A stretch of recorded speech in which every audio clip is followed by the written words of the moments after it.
in frequency domain specifications, there are different techniques available which are usually called graphical techniques. Using those techniques, we can find out the stability of the system, and also we can design compensators and controllers. Then what are such graphical techniques available to me? The list you can see, we have Bode plot and polar plot and Nyquist plot, and also we have MN circles, log magnitude plots. So first three are for the open loop frequency and MN circles, log magnitude or Nyquist plot. These two are for closed loop frequency response. But generally open loop system is available to us, then we can conduct the experiment, then you can find out the open loop frequency response, and from that we do the analysis, we find the stability, and also we do some design process. For that we take first three, that are Bode plot and polar plot, Nyquist plot. So let us start with Bode plot. So what is Bode plot? So Bode plot is open loop frequency response plot. It is open loop frequency response plot, and using Bode plot we can find out closed loop system stability. We can find out closed loop system stability. Now, so this Bode plot has two plots. One is the magnitude plot and the second one is phase plot. What is magnitude plot? So magnitude plot consisting of magnitude as a y-axis and omega as x-axis. But this omega is not linear omega. We are going to take the log omega. Therefore, your x-axis is going to be log scale.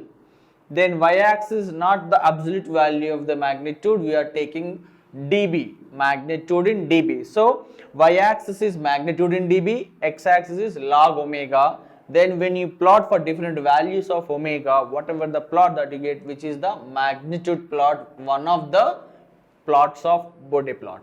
Then what is the phase plot? In phase plot, for the open loop transfer function, then you can find out the phase angle expression. For different values of omega, then we can find out what is the phase angle, then we can plot it, which is called the phase plot. So in phase plot again, the x-axis is log omega and y-axis in degrees, your phase angle. So magnitude plot, phase plot, both the plots are plotted in the same graph sheet, that is Semilog graph sheet. So in Semilog graph sheet, so x-axis completely logarithmic scale and y-axis is a linear scale.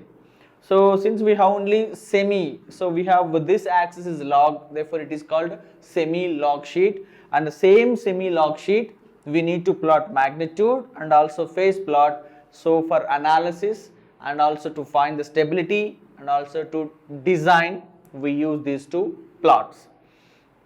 We know that Bode plot can be drawn on Semilog sheet. As we know that Bode plot has two plots, one is a magnitude plot, other one is phase plot. So that can be drawn in the Semilog sheet. Let us look at the Semilog sheet and their axis. Now, so the Semilog sheet looks like this, where the x-axis is a logarithm scale, where we take the omega values, log omega, where y-axis is a linear scale. We take either mdb, that is magnitude in dB, or the phase angle in degrees. So the axis, if you look at the top, we have 0, 1, 2, 3 up to 9. Again it starts with 0 and 1, 2, 3 up to 9. Again it is starting and it is going on like that.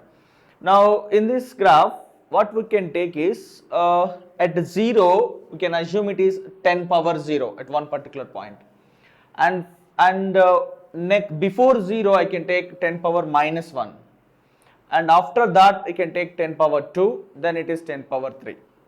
So why we need to take like that?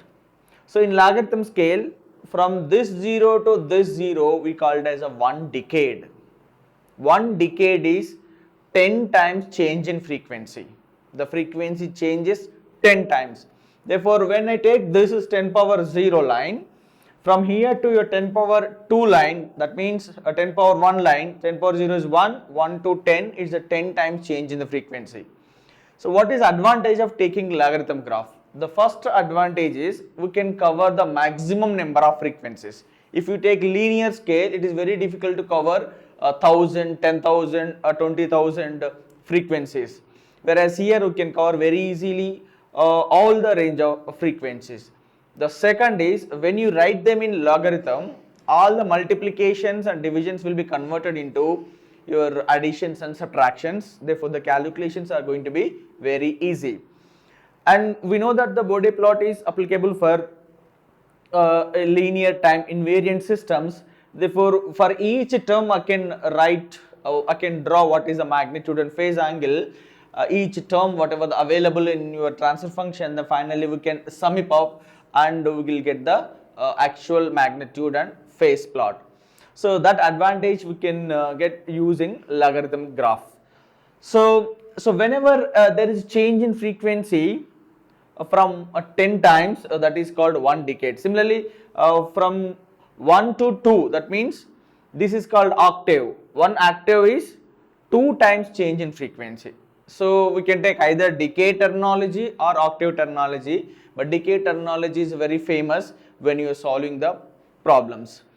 So next, let us take, I have one straight line like this which is slanting. So this is a line which we have in this particular graph. So this line has 2 points. One point is here, other point is here, and this point has 2 coordinates. This point is also has 2 coordinates. So this point coordinates x-axis I am taking it as omega 1 and y-axis I am taking it as mdb1. M is a magnitude, dB is in terms of dB. So sometimes we write as A also, A is a gain or mdB is also gain. So mdb1. So for that means at omega 1 I have magnitude mdb1 and another point is at omega 2 I have magnitude mdb2. And this will have a slope. That slope, let us say S. S is the slope of that particular line. Then how do you analyze this line in logarithm scale? Now if we want to get the slope, what will be the slope in general? y2 minus y1 by x2 minus x1. The same formula we can use here.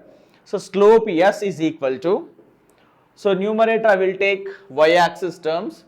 Therefore mdb2 minus mdb1. So mdb2 minus mdb1, that is a change in y-axis divided by change in x-axis is, because the scale is logarithmic, I should take log omega 2 minus log omega 1. So the formula is slope S is equal to mdb2 minus mdb1 divided by log omega 2 minus log omega 1. The reverse is also possible. When you take mdb1 minus mdb2 upon log omega 1 minus log omega 2. So anyway we can take to find the slope. There are 4 terms in this particular formula, 4 parameters: S, mdb1, mdb2, omega 1, omega 2.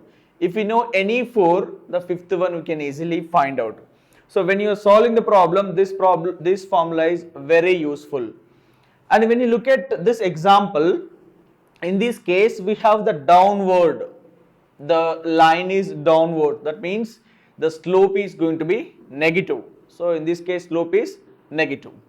Similarly, the same formula is applicable for when you have a line like this, where this coordinate is omega 1 and corresponding y-axis mdb1, and this coordinate is omega 2 and corresponding this is mdb2. So we can write again the slope formula. Slope is equal to mdb2 minus mdb1 all divided by log omega 2 minus log omega 1. So this formula is very useful when you are taking the magnitude plot, or when you want to calculate something on the magnitude plot, we use this formula.